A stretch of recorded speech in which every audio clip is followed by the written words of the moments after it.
Hi friends, అందరికీ welcome back to our channel తను పప్ప డైలీ వ్లాగ్స్. ఎవరైనా ఫస్ట్ టైం నా ఛానల్ చూస్తే సబ్స్క్రైబ్ చేయండి, లైక్ చేయండి, షేర్ చేయండి. అలాగే కామెంట్ సెక్షన్లో కామెంట్ చేయండి. మీ ఫ్రెండ్స్ అండ్ ఫ్యామిలీ మెంబర్స్కి షేర్ చేయండి. ఈరోజు మ్యాంగో రైస్ ఎలా చేయాలో ఈ వీడియోలో చూపిస్తాను. ఇది నేను నిన్న మా ఫ్రెండ్ వాళ్ళ ఇంటికి వెళ్ళేటప్పుడు మా ఫ్రెండ్ ఇచ్చింది. మా ఫ్రెండ్ వాళ్ళ ఇంటి పక్కన మ్యాంగో చెట్టు ఉందన్నమాట. దాని నుంచి ఒక మ్యాంగో కట్ చేసి ఇచ్చింది. దీంతో ఇప్పుడు నేను లెమన్ రైస్ చేస్తున్నాను.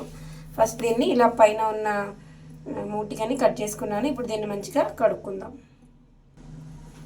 ఈ విధంగా కట్ చేసిన తర్వాత ఇక్కడ మామిడి చిగురు ఏమో అంటారు, అది తగలకుండా ఉండాలి. పిల్లలకి తగిలితే తొందరగా నోరు పుండైపోతుందంట. దీన్ని కట్ చేశాను. ఇప్పుడు మంచిగా కడిగేసాను. కడిగేసిన తర్వాత పీల్ చేసుకుందాం. ఎవరిష్టం వాళ్ళది. పీల్ చేసుకోవాలనుకుంటే చేసుకోవచ్చు, లేకుంటే లేదు. పీల్ చేస్తే ఏమంటే లైట్గా చేదు రాకుండా ఉంటుందని చెప్పేసి మా ఫ్రెండ్ చెప్పింది. నేను ఫస్ట్ టైం చేసేటప్పుడు మామిడి తొక్క కూడా వేస్ట్ చేసేసాను. చూద్దాం ఈసారి పీల్ తీసి చేస్తున్నాను, ఎలా వస్తుంది టేస్ట్. ఈ విధంగా పీల్ తీసుకున్న తర్వాత దీన్ని కట్ చేసుకుందాం.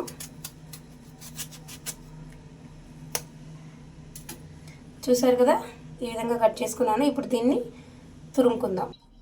ఇప్పుడు ఈ విధంగా చిన్న చాపర్ తీసుకున్నాను. ఈ చాపర్లో వేసుకొని తురుముకుందాం. చిన్న చిన్న ముక్కలుగా కట్ చేసుకుంటే కొంచెం పుల్ల పుల్లగా అనిపిస్తుంది కదా, దానికోసం తినాలనిపించదు. అందుకని ఇలా సన్నగా వచ్చేటట్టు తురుముకుందాం. దీనికి మ్యాక్సిమం లైట్గా కాయగా ఉంటేనే మంచిగా అనిపిస్తుంది. పండు ఏమంటే తినాలనిపించదు. చిన్నగా ఈ విధంగా తురిమేసుకుందాం. మనం తీసుకునే రైస్ క్వాంటిటీని బట్టి తురుముకోవాలన్నమాట. మ్యాంగో పుల్లగా ఉంటుంది కాబట్టి ఇంకా దీంట్లో లెమన్, చింతపండు అలా ఏం వేయాల్సిన అవసరం లేదు. ఇది మొత్తం తురుముకున్న తర్వాత కలుద్దాం. చూసారు కదా, మ్యాంగో మొత్తాన్ని ఈ విధంగా చిన్న చిన్నగా తురిమేసుకున్నాను. ఇది పక్కన పెట్టుకుందాం. అలాగే మార్నింగ్ నేను రైస్ చేసేసుకున్నాను. రైస్ కూడా పక్కన పెట్టుకున్నాను. వంచేసి మంచిగా ఇలా పొడి పొడిలాడితే మంచిగా ఉంటుంది రైస్. ఇప్పుడు ప్రాసెస్లోకి వెళ్ళిపోదాం. ఇప్పుడు గ్యాస్ పైన కడాయి పెట్టుకొని గ్యాస్ ఆన్ చేసుకున్నాను. కడాయి మంచిగా హీట్ అయిన తర్వాత 2 టేబుల్ స్పూన్స్ ఆయిల్ వేసుకుందాం. ఆయిల్ ఎక్కువ వేస్తే కొంచెం మామిడి తురుము ఆయిల్లో వేగుతుంది కదా, మంచిగా అనిపిస్తుంది. ఆయిల్ వేసాను. ఆయిల్ మంచిగా హీట్ అయిన తర్వాత ఇప్పుడు దానిలో మనం పల్లీలు వేసుకుందాం. ఆయిల్ మంచిగా హీట్ అయింది కదా, హీట్ అయిన తర్వాత కొన్ని పల్లీలు వేసుకుంటాను. పల్లీలు ఆప్షనల్, టేస్ట్ కోసం వేసుకుంటున్నాను. మాకు పల్లీలు ఇష్టం, దానికోసం మనం వేసుకున్నాను. మీకు నచ్చితే వేసుకోండి, లేకపోతే లేదు. పల్లీలు కొంచెం మంచిగా ఫ్రై అయిన తర్వాత పోపు దినుసులు వేసుకుందాం. ఇవి పోపు దినుసులు. ఇందులో నేను ముందుగానే ఆవాలు, జీలకర్ర, అలాగే మినపప్పు, శనగపప్పు మిక్స్ చేసుకున్నాను. నేను మొత్తం అన్నీ మిక్స్ చేసుకుని ఒక డబ్బాలో వేసుకుంటాను, సపరేట్గా కాకుండా. ఇప్పుడు ఇవి కూడా ఈ ఆయిల్లో వేసుకుందాం. ఆయిల్లో వేసుకున్న తర్వాత గ్యాస్ సిమ్లో పెట్టుకోవాలి. పోపులు తొందరగా వేగిపోతాయి కదా, మళ్ళీ మాడిపోయే ఛాన్సెస్ ఉన్నాయి. ఇప్పుడు వీటిని ఒకసారి మంచిగా మిక్స్ చేసుకుందాం. కారం కోసం పచ్చిమిరపకాయలు వేసుకోము. మ్యాంగో రైస్ కాబట్టి ఎండుమిరపకాయలు వేసుకుంటాం. మీరు తినే కారాన్ని బట్టి వేసుకోండి. నేనైతే ఒక 8 మిరపకాయలు తీసుకున్నాను, చిన్న చిన్న మిరపకాయలు. ఎందుకంటే రైస్ క్వాంటిటీని బట్టి మిరపకాయలు వేసుకోవాలి కాబట్టి వేసుకున్నాను. ఇప్పుడు వీటిని కూడా దీనిలో వేసుకుందాం.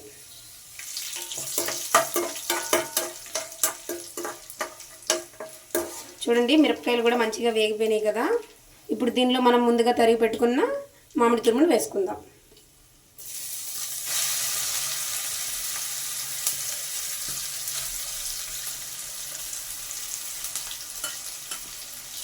మామిడి తురుము వేసుకున్న తర్వాత మంచిగా ఇలా ఫ్రై చేసుకుందాం. మామిడి తురుము పచ్చివాసన పోయేంత వరకు వేపుకోవాలి. చూసారా, మామిడికాయ మంచిగా ఇలా ఫ్రై అయిపోయింది, పచ్చివాసన పోయింది కూడా. ఇప్పుడు మామిడికాయ ఫ్రై అవుతుంటే మంచి స్మెల్ వస్తుంది. ఈ విధంగా ఫ్రై అయిన తర్వాత కొంచెం కరివేపాకు వేసుకుందాం. కరివేపాకు ముందే వేస్తే ఏమంటే మామిడికాయ ఫ్లేవర్ అంతా కరివేపాకుని ఫ్లేవర్ మిక్స్ అయిపోతుంది. దానికోసమనే వేసుకుని ఈ విధంగా ఫ్రై చేసుకున్నాను. ఇప్పుడు దీనిలో కలర్ కోసం అని చెప్పేసి కొంచెం పసుపు వేసుకుంటున్నాను. పసుపు వేసుకున్న తర్వాత మంచిగా ఫ్రై చేసుకుందాం. మీకు ఫ్రై అయింది లేనిది ఎలా తెలుస్తుంది అంటే, ఇప్పుడు ఇలా వేగేటప్పుడు మంచి కమ్మని స్మెల్ వస్తుంది అనమాట. అప్పుడు ఓకే, పచ్చివాసన అంతా పోయింది, పోపు రెడీ అయింది అని అనిపిస్తుంది. ఇది కొంచెం బెల్లం తురుము వేయడం వల్ల మామిడికాయకి బెల్లం కలిపి కొంచెం కమ్మని స్మెల్ చాలా టేస్టీగా ఉంటుందన్నమాట. ఇది ఆప్షనల్, మీకు నచ్చితే వేసుకోండి. నేనైతే కొంచెం బెల్లం తురుము వేసుకున్నాను. బెల్లం తురుము వేసుకున్నాక మంచిగా ఈ విధంగా మిక్స్ చేసుకొని ఇప్పుడు మనం ముందుగానే వండి పెట్టుకున్న రైస్ని వేసుకుందాం. రైస్ ఇలా పొడి పొడిగా ఉంటే బాగుంటుంది మ్యాంగో రైస్. ఇప్పుడు ఈ రైస్ని కూడా దీనిలో వేసేసుకుందాం.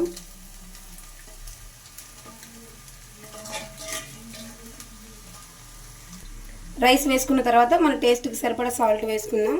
ఇక్కడ నేనైతే 1.5 టేబుల్ స్పూన్ వేసుకున్నాను. సాల్ట్ వేసుకున్న తర్వాత మంచిగా మిక్స్ చేసుకుందాం.